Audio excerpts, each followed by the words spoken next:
Hey guys, this is Rejects, or Khiron as you will. This is my character Khiron on DC Universe. This is my main character, and as you can see, this guy's a fire tank.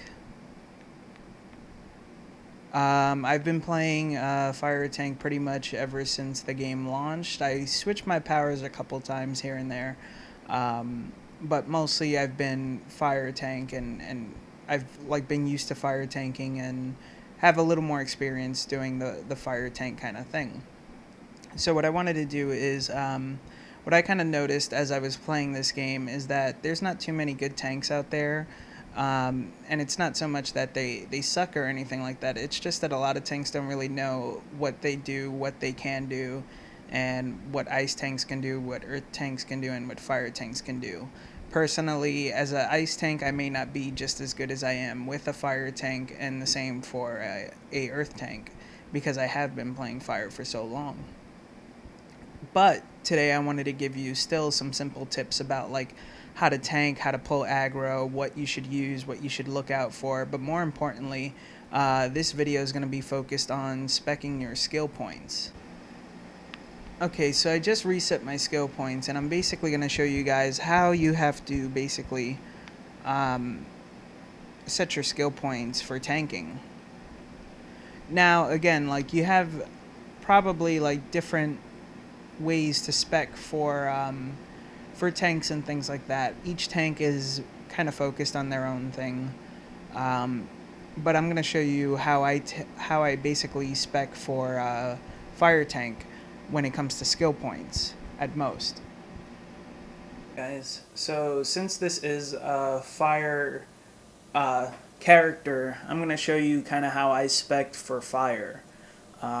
Just the skill points. The loadout I'll do separately so that I don't really confuse you guys, because I want everybody who's also not a fire tank to kind of, I guess, understand what's going on here in case they are watching or so. So what we'll do is we'll go to my skills. I have 146 skill points, which is pretty decent.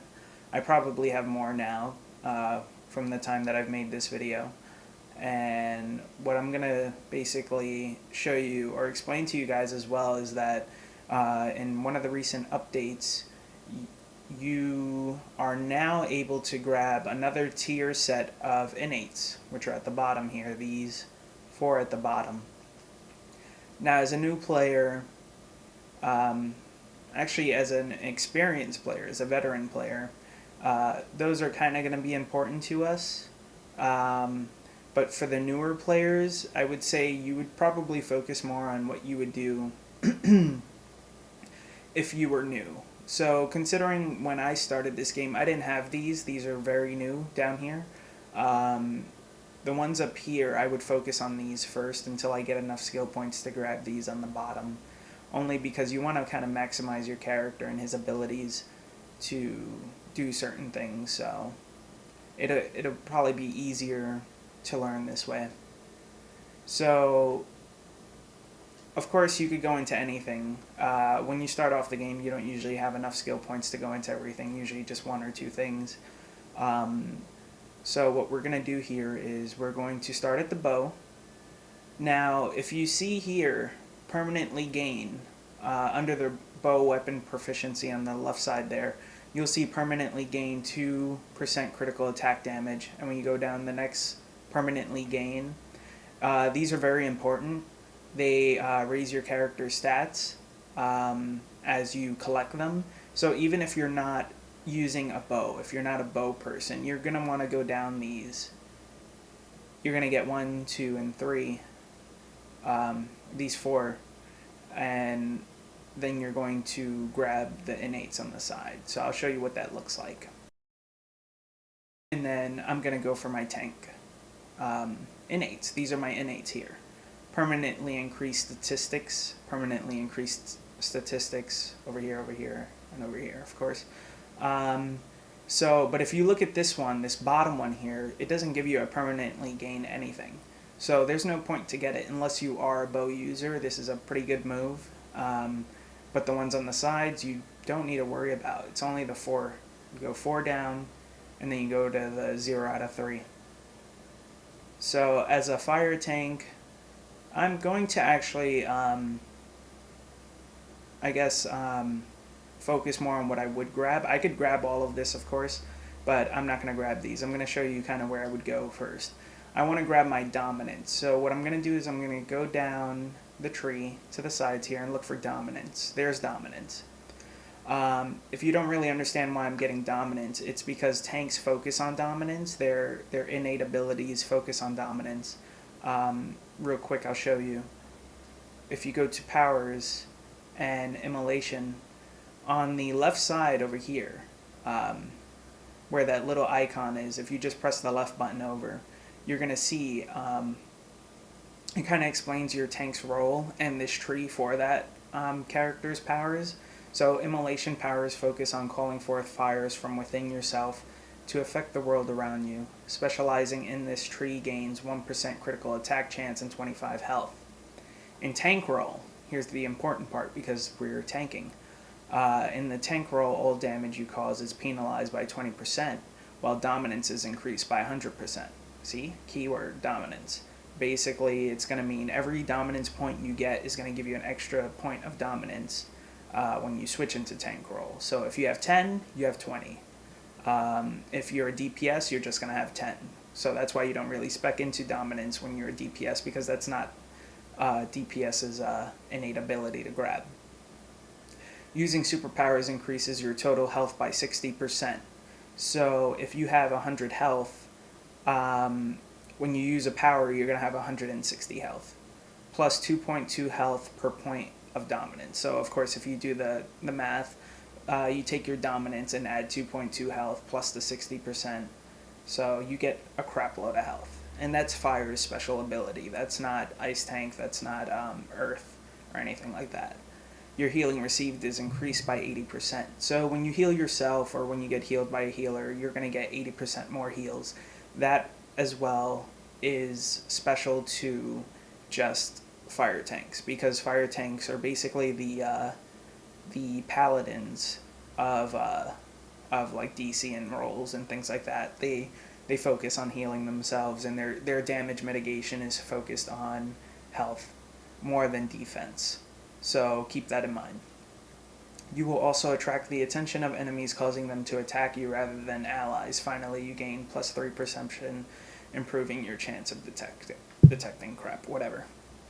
It's not too often, but like when you get an invisible enemy, they'll be a little more visible to you than other players. And quickly, I'll just touch base with this in PvP. While in tank role, you have a special advantage versus gadgets, mental, light, and quantum power users. Basically, when you're fighting a controller, it's a rock, paper, scissors effect. You beat the troller beats the healer beats the tank. You are immune to their debuffing effects and highly resistant to their controls. Some abilities provide you and allies total immunity to controller effects. Attacking them may inspire confidence within you, briefly increasing your damage by 55%. So remember that. If you're ever doing any PvP and you see a troller and you're a fire tank or ice tank or earth tank, you should probably go after those guys. So again, we're not speccing into the powers in this video. We're just going to go to the skills. Now, dominance is in brawling, so we can grab the 1, 2, 3 here, and then we're going to go to dominance, because remember, there's no permanently gain here, so there's no point. So we're going to grab all this dominance here. And remember, I said that they added these at the bottom. Once you've unlocked this, you're able to grab these down here. But as a newer player, I would avoid these highly, because mostly these right here don't give you the same amount of numbers. For example, this one gives you 7 per point put on this one. So if 7 times 3, 21, basically you're going to have less if you spec into the ones that are down here or so, because I think they give you a different number. I'm looking for one right now. Let's see.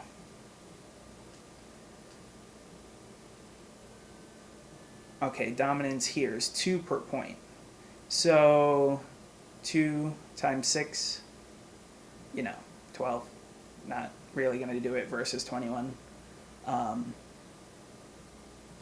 So what we'll do is we'll keep speccing into our dominance, the 0 out of 3s. So dual wield has it. 1, 2, 3, 4. I got my permanently gains from this tree. Now they vary, of course, but I mean, all of it helps eventually. Sometimes you'll get critical attack. Sometimes you'll get extra dominance from doing that. And you basically have to do it in order to get down here. But to save yourself some skill points, don't spec into everything in the tree, especially if you don't use the weapon. Even if you use the weapon, find one good combo that you're good with and stick with it. There's no point in having all these extra.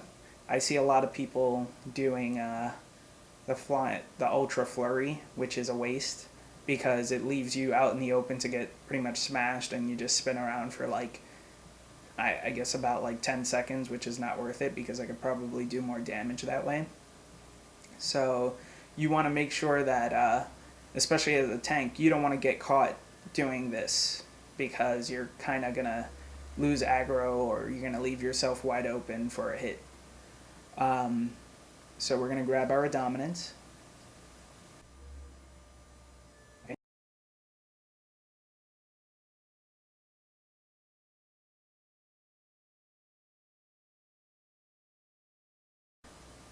You have dominance in the staff.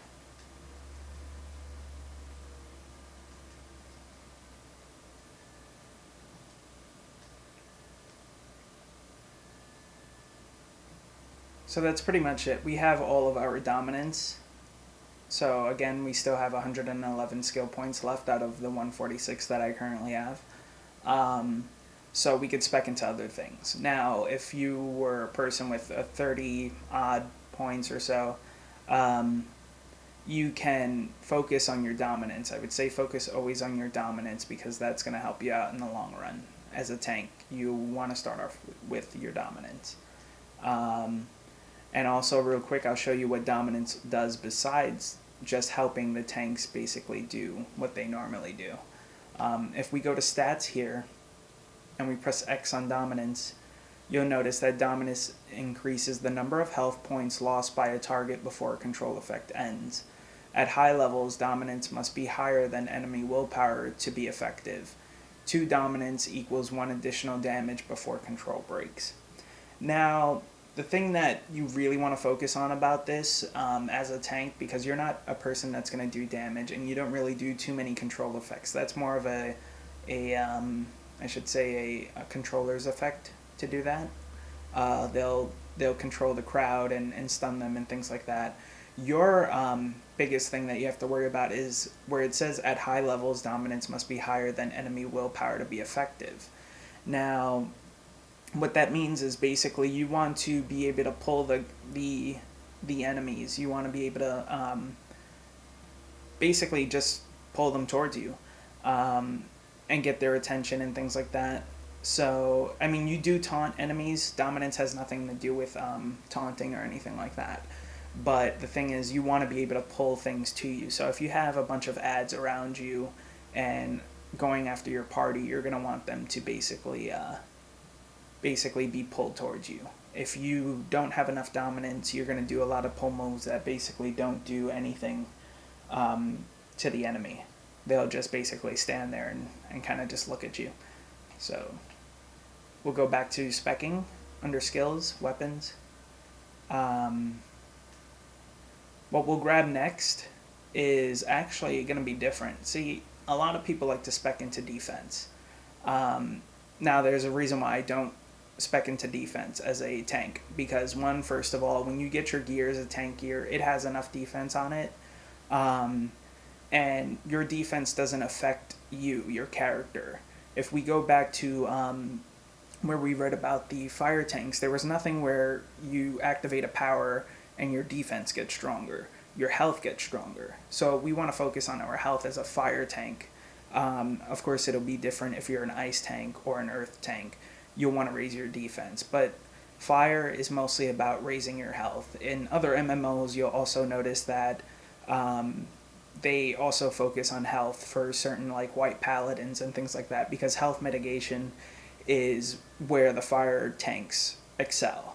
It's not about defense. So I could have a shitload of defense, but it's not going to do anything to me compared to an ice tank, because the ice tank multiplies his defense, whereas I don't. I get stuck with the same defense that I have.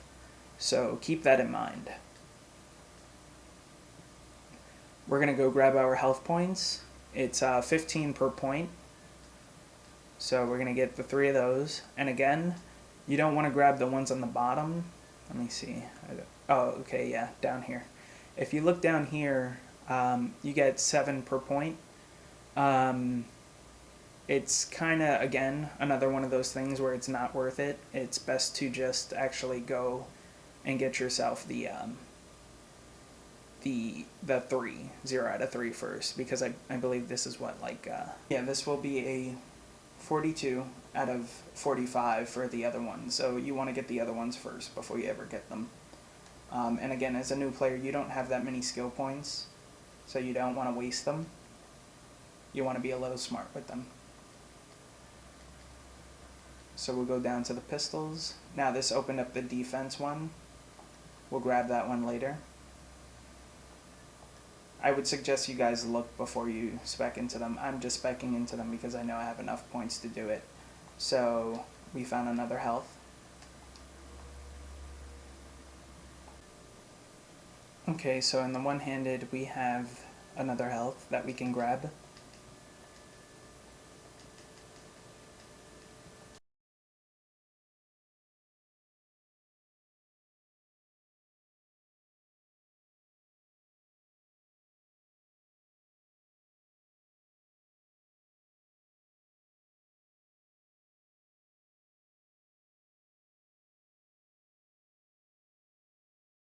Hey guys, just letting you know that this will be continued onto part 2 on DC how to spec your fire tank.